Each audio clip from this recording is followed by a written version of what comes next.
My name is Ashley Bryan, and I did paradox.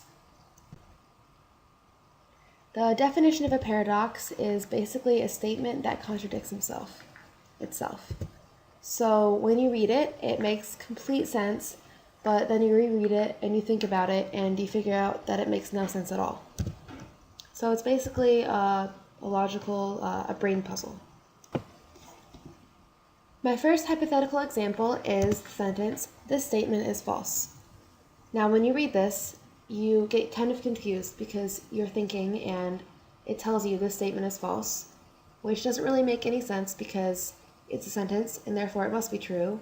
However, it is telling you it is false, which is all very confusing. My second hypothetical example is the sentence that you hear a lot from people that says everyone is unique.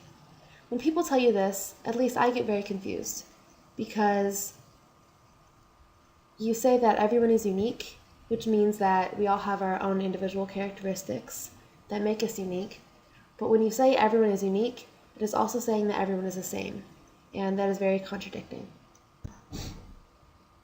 My first text example is from The Glass Castle, and the quote says, "But despite all the hell-raising and destruction and chaos Dad created in their lives, Jeanette cannot imagine what her life will be like without him. As awful as he can be, she has always known he loves her in a way that no one else ever has."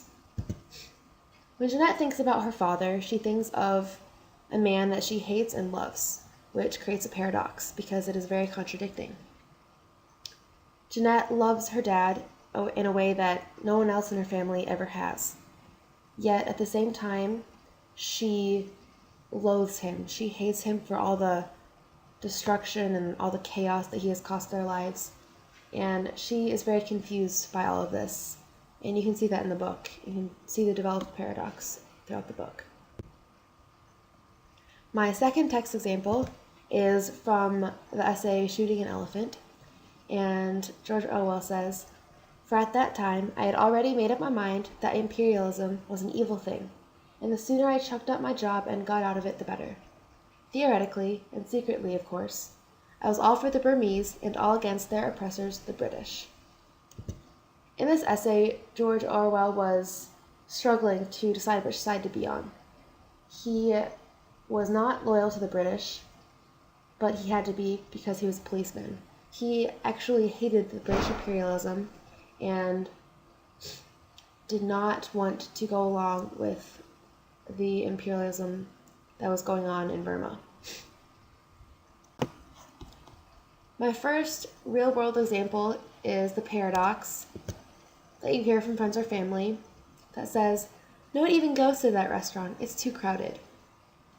This sentence does not make sense because if you're saying that no one goes to that restaurant, then it would not be crowded. It would be completely empty, like you see in the picture.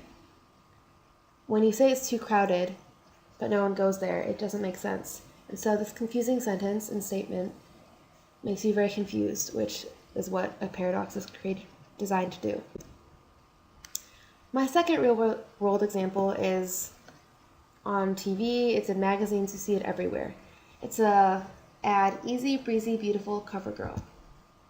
You see this everywhere, and this is very confusing to especially teenage girls because they look at these beautiful women and they are jealous. They're very jealous of the seemingly flawless, easy, carefree look that these celebrities have, when in reality, these celebrities go through a major process of having to take care of themselves, then having to apply lots and lots of makeup, and then having editors Photoshop it. And then they put on this ad, "Easy breezy," which is completely false because this process is not easy, and it confuses teenage girls everywhere because it does not make sense to them. And that creates a paradox.